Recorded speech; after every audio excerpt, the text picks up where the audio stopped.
Ladies and gentlemen, welcome to Yankee Stadium.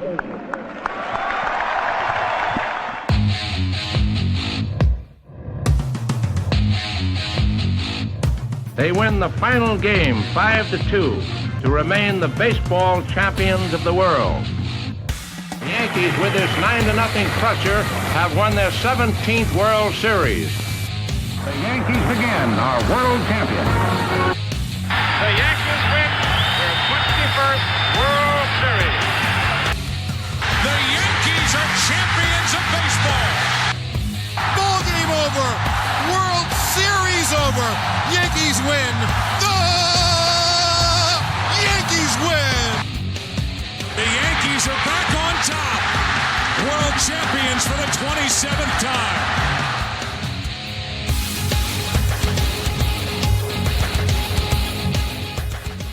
Welcome back, Yankee fan. This is episode 58 of the Chase for 28 podcast, and I am joined once again here in the off-season by the Podcast Padre. Hello, everybody. I'm here. Yes, you're here, and we're in the same place at the same time. Yes, we built a new recording studio in my dining room. Yes, we're in front of a live studio audience. Nope, that's not the button I wanted to hit. It ain't. All right. So here we are. It is a week until Christmas, and we have signed Judge. And this week we got another Christmas present as Yankee fans. Welcome to the Bronx, Carlos Rodon. Another lefty. So what are we thinking here? Fortifies the starting 5 pitchers that you want. Now you could alternate. You got righty, lefty, righty, lefty. But will they do that? Well, it doesn't have to be that way, but I would say Cole starts, Rodon is second. I don't know. Do you go with the other righty? Maybe it depends on who you're playing. Do you go Severino and then Cortez? Cortez then Severino? Does it matter? Not really. Not really. Depends on who you're playing. Is Montas number 5? I hope so. I mean, he's got to pull his head out of his butt. I think they give him the chance. Yeah, come on. We traded for you now. You should be healthy with your shoulder. What are your thoughts on Rodon signing a 6-year, $162 million deal? Well, anytime you sign someone to a contract of that length, 5, 6, 7 years, I think he turned 30 last week. It's always, you're taking a chance. Same thing. I mean, they took a chance with Judge with 9 years when he turns, 37, 38, 39. So Rodon, now he's coming into his age 30 season. So again, I guess like Judge, you hope you get, do we get 4 or 5 really good ones? You got people like Scherzer and Verlander, they're going to their 39 or 40. Maybe Rodon's going to do the same thing. He's had his Tommy John surgery. He's recovered the past 2 years. He's throwing faster than he used to pitch before the surgery. So maybe we got lightning in a bottle. Time will tell. Yeah, prior to last year, he was a career White Sox, and his final season with the White Sox is the season, I guess, would be his breakout year in 2021, where he appeared in 24 games, and he went 13-5 with a 2.37 ERA. And then last year, he was with the Giants. He appeared in 31 games, and he went 14-8 with a 2.88 ERA. Yeah, I mean, you end the season nowadays with an ERA under 3, you got something. So, and that was with a team that, the Giants were a 500 team last year? Yeah. So how many games, he had 8 losses, but how many of them did he actually, get knocked around? That might have been just the Giants being a 500 team and not giving them the support. So there's a little bit more offense on which Yankee team shows up? I guess that's going to be a little bit further on into the episode because it's still the same team on the field, the same lineup. Who's going to be supporting him? Who's going to have a bat in their hand? That still remains to be seen. Well, the problem with that is there are still people on this team that we don't want to see with a bat in their hands or glove out in the field on this team come opening day. Well, that's true. So it's reported almost every day, Donaldson, Hicks. Well, here's the reporting that's happening every day. Yankees are unable to move either one of those guys currently. Well, I guess it's easy as a fan to say, well, why don't you just release them, let them go? But that doesn't happen because you owe them the money, and I think it works that if another team picks them up, you're still paying their salary. Yeah. So I'm not going to pay Hicks and Donaldson however many millions they get to go play for some other team. And if you cut them, somebody else is going to pick them up. I'll take them. You're paying their salary. Yeah.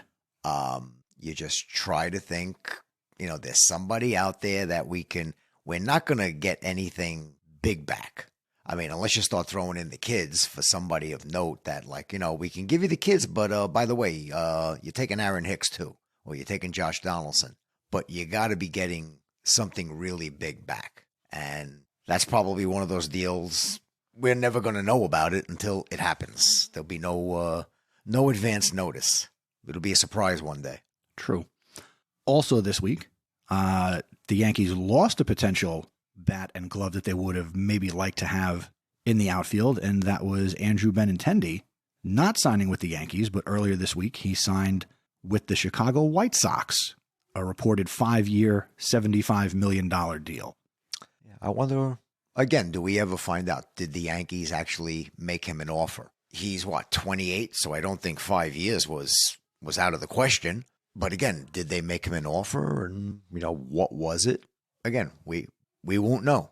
We won't. I mean, part of me wonders, did he want to be a Yankee? Because he was hitting the baseball while he was in Kansas City, was one of the batting average leaders at the time that they acquired him.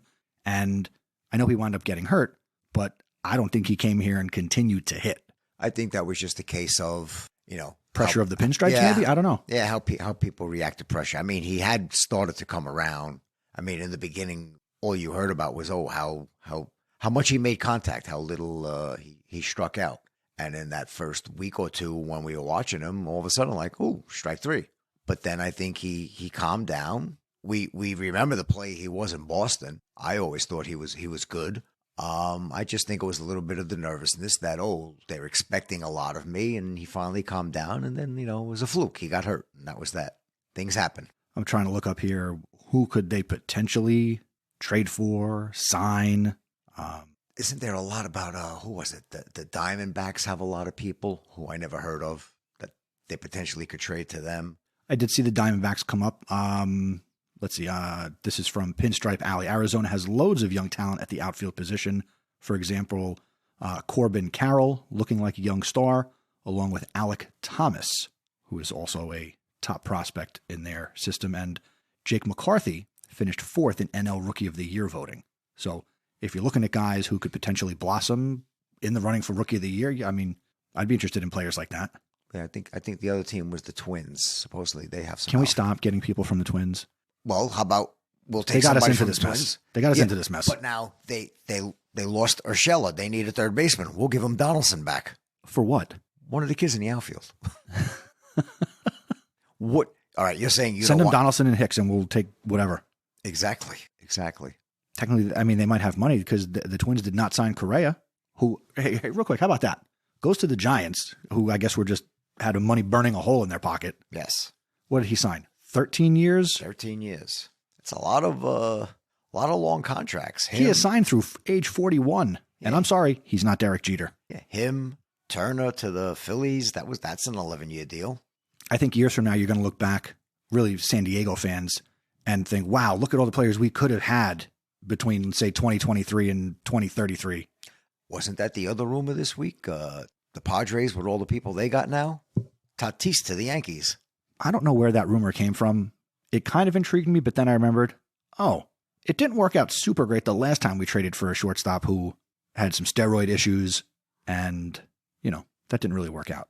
Plus, I also had heard, and I don't know if I mentioned this last time, that all the money that San Diego was potentially trying to throw around to players, Fernando Tatis is the reason that players aren't going to San Diego. And when you look at the stars that they do have, these are not people who are under contract long term.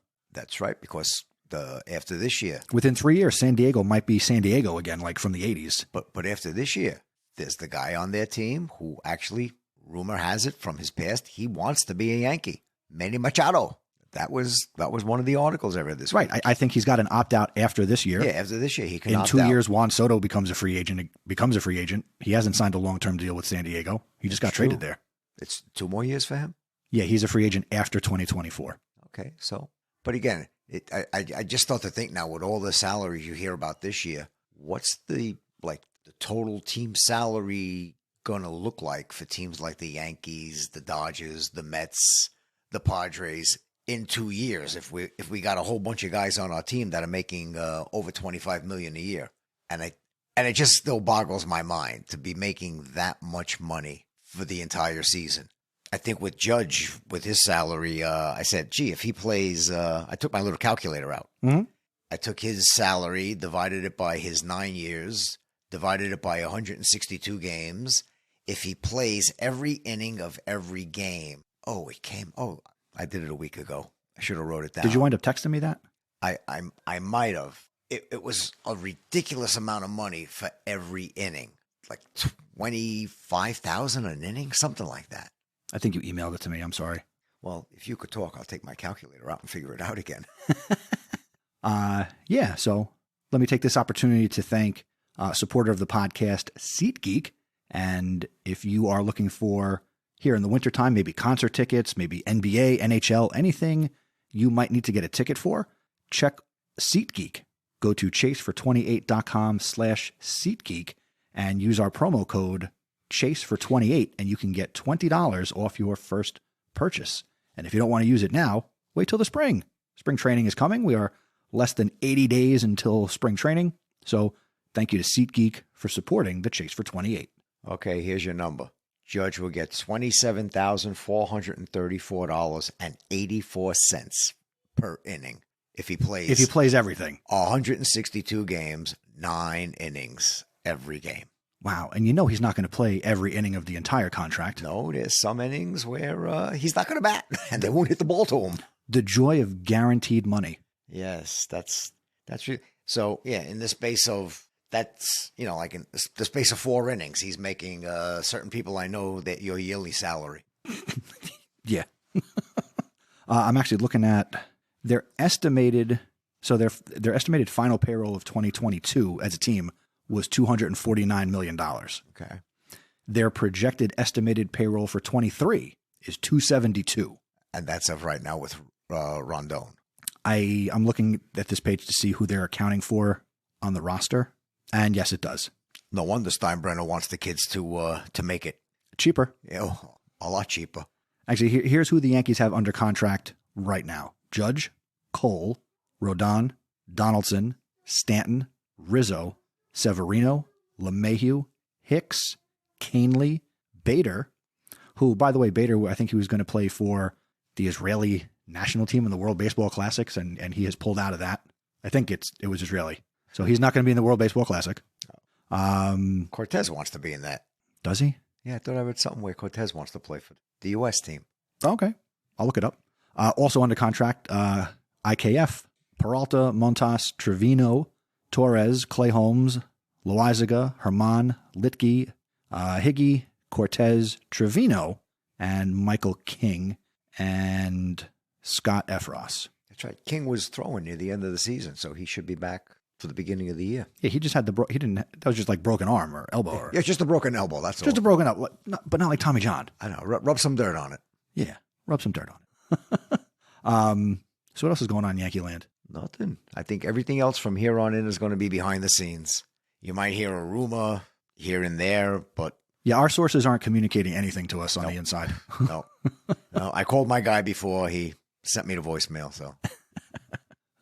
So it's the holiday season. Yes. And this was a spur of the moment. I didn't have time to think of a Yankee trivia. That's okay. We well forgot it into the episode. But being a more mature, i.e. older Yankee fan, let me ask you this here as we approach Christmas 2022. What's an off season that you remember that the Yankees did something, signed somebody, made a trade in the off season that, maybe you were really excited for, something historical? Well, after 76, they signed Jackson as a free agent he played 1 season in Baltimore. So and he came in, he was going to be the straw that stirred the drink, which is what pissed off Munson. There was that one, 2009, where they signed, Sabathia, Burnett, and Teixeira. Yep. Those would probably be the biggies. But I always you still think, like in recent history, like what did they do without like signing the big stars? You think of the late 90s where they let the kids play. You think of 2016 and 2017 where you had the baby bombers. So it was our people from all minor leagues. That's what got everybody excited. So now, okay, you've signed Rodon. Maybe you sign some other free agent that's out there. And the only one that comes to mind is, do they take a 1-year chance on Conforto? I think with Benintendi going to the White Sox, that's the other name of note that's out there. But again, you figure that's somebody, he'd probably want to sign a 1-year deal, maybe get that player option or a club option for 24. But he's somebody who's got to prove he can do what he can do coming off injury. Yeah, I see him either signing that 1 year or 1 year with a club option. I don't think you're going to give him a 1 year with his option. Right. Yeah, that's more what I meant. Club option. So, I mean, that's a shot. I mean, somebody who's been out for a year. I mean, he's still young. He had his shoulder injury. You know, has he recovered from that? It's a crapshoot. You just hope that if you take a chance on him, that are you going to be better than us putting Hicks out in the outfield? I think most anybody would be better than Hicks. And on my way over here to record today, I had looked at some tweets and I saw Aaron Hicks was trending. So I got excited, like, oh, is he on the move? And is he retiring? No, he didn't retire and he hasn't been traded. But Yankee Twitter is abuzz with, again, some of the sentiment we've had in the last few episodes about there shouldn't be a place for him on this team. And they've got to find a way to move him. But something that struck me that people were saying is, it's kind of a shame, and I don't necessarily agree with this, but the opinion of some is, it's a shame that the Yankees, the mighty Yankees, don't have an outfield prospect ready to go. True. And the first name that immediately popped into my mind, AJ might cringe when he hears this, Estevan Florial, who I would like to see get a shot. He's had a lot of venti coffees over the last couple of years, but even when he comes up, he hasn't been given a true, what I think, opportunity to play. Run him out there every day as a major leaguer for a month, and let's see what he can do. Well, he hasn't gotten that true opportunity. It's a possibility. You go to spring training, you just let him play. And they let him play in spring training. I mean, keep doing that, and then, okay. See, I think it's a case of if the team is hitting and they're winning, then you can afford to put him out there. He's either a part of all of it or, all right, you can hide him. I can hide you, and maybe you'll finally relax after 3 weeks, and you'll get into it. And now we see signs that you are who we thought you could be. But if you try to do that and the team gets off to a bad start and you're not hitting, well, then you're gone. And here's my perspective before. Let's say that's the world that we live in this spring. The Yankees getting off to a slow start is not something. If he's the one who's out there playing left field, you're not going to pin it all on Florial playing left field is why the team is off to a slow start. If they're off to a slow start, that's because other people aren't doing their job. He wouldn't be put in this lineup to carry the team. Yeah, no, but it would be a case of you're not hiding him. People will see that and they're like, okay, we need something. You're not going to sit beta. You're not going to. Now, they could get off to a bad start and he's doing fantastic. In which case people will be like very excited. Like, the rest of the team's not hitting, but look at this rookie. Yeah. And he's a born and bred center fielder. And you're like, okay, let's put him in center and put Cabrera back out there. And Cabrera, in a way, I feel a little bad for because I think everybody that comes up from the minor leagues, I mean, granted, you want your shot. Your attitude should be, I will play anywhere. Bring me up to the major league roster. I'll paint the lines in the batter's box if that's what gets me to the major leagues. But in your heart, I want to be a starter. I want to see my name in the lineup every day. So I wonder, he probably is thrilled, but to be told, well, we rather think, you're the emergency, we'll spot start you. You play left field. Like last year, you play left field, you play right field. You could play third, you could play short, you could play second. We'll just put you all over. Just about every day you should see yourself someplace. But again, you're not a starter. And in his mind, could he be thinking like, gee, I hope they don't get a left fielder and they just put me out there. I'll show them it's my job. I could do that. See, now that's not where I thought you were going to go with what you said. I thought you were going to speak more to how maybe he wasn't bred to be an outfielder, and he might want his shot to play a third base, a second base, and play the infield. But credit to him for coming up and, again, be willing to do whatever they asked him to do. And I think he played the outfield well. He played right field. He played admirably. Fine. He has an arm. I wouldn't have a problem people. if he was the opening day left fielder. Yeah, and I'm sure. Or Florial is the fourth outfielder. I mean, this is all predicated on you get rid of Aaron Hicks and like you can start to slot some of these other guys in. Yeah, if you don't sign anybody and you can get rid of Hicks, then I think you got a good shot at being like, okay, spring training, what are we going to do? Florial, Cabrera, maybe there is some other kid down there that we don't know about yet. But again, time will tell. Like I said, I think if something happens, it's going to be a surprise. I don't think we're going to have any forewarning about it. All of a sudden, we're going to just get the tweets and MLB is going to report, boom, here's what happened in Yankee land. You get your little synopsis email from Brian Hoke. Yep. Gleyber Torres, let's finish this episode with a little Gleyber chat. Do you want him on the team next year? Should they trade him? Is he somebody who is a valuable trade commodity in your opinion? What do you think? What can I get for him? What are we looking for? Are we going more pitching, bullpen, outfield? Is he? I think if you're going to trade him, then you want a bat. I can't trade him and get more pitching because what little offense I've got, he's part of it. I just can't erase his name from the lineup card and say, all right, we got this right-handed or left-handed pitcher. You trade him, you need some kind of bat back in the lineup that, in theory, is going to give you more than what he gave you. And the problem is, if he's staying on the Yankees, he's just got to realize, hit the ball up the middle, hit the ball the other way. He's going to hit his 25 home runs.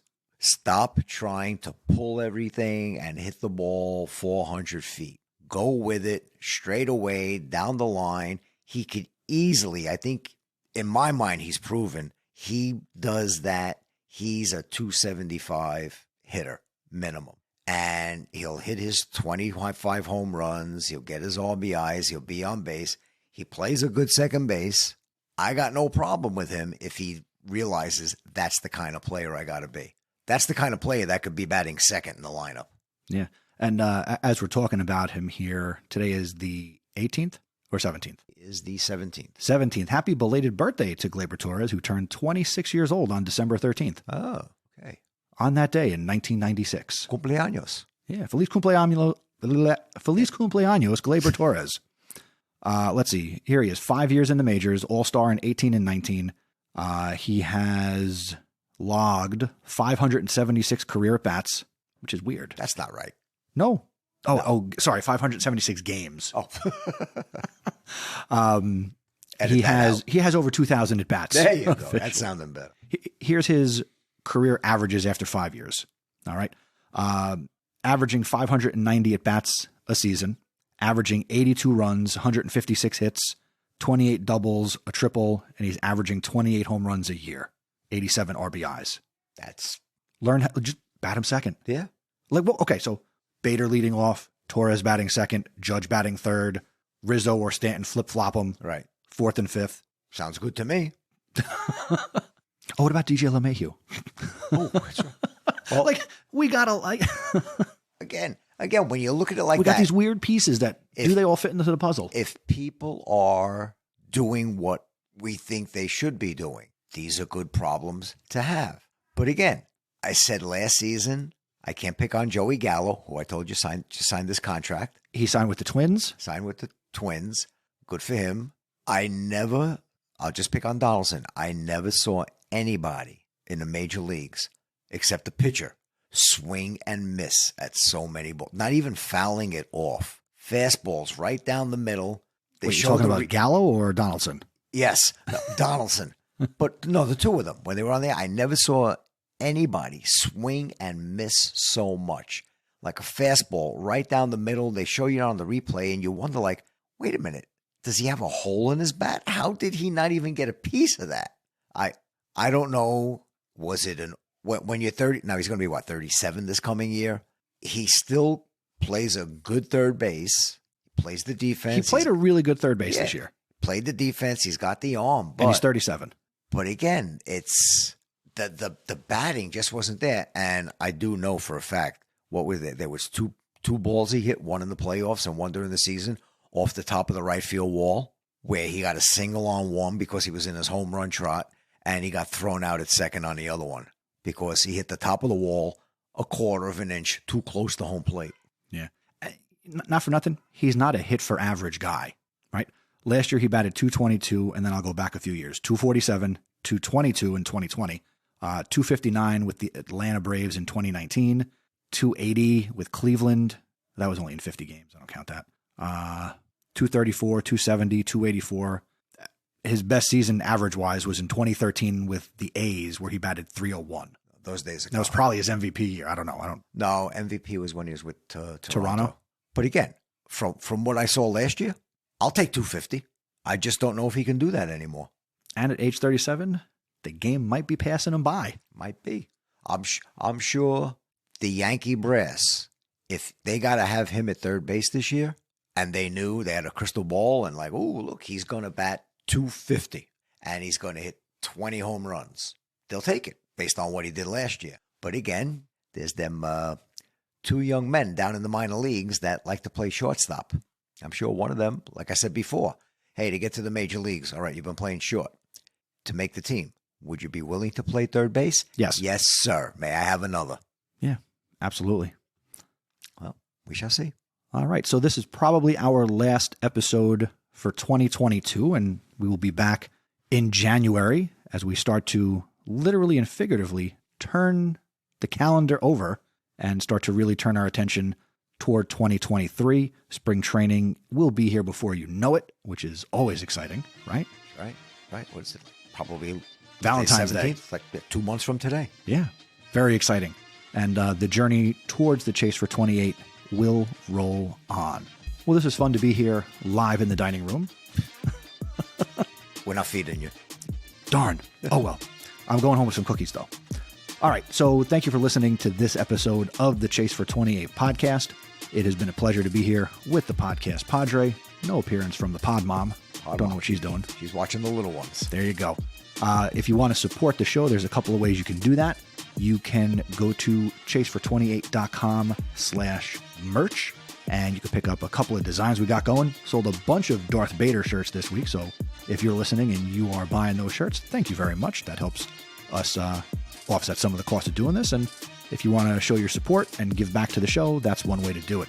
You can also go to chasefor28.com/legend. And also, we want to hear from you. Send us a voicemail. Go to our website, chasefor28.com. Send us a voicemail, or also be sure to connect with us on Twitter. We are at chasefor28pod. Happy holidays, Merry Christmas, Merry New Year, and we will see you in January. Happy holidays, Podcast Padre. Happy holidays to everybody. We'll see you next time. Go Yanks!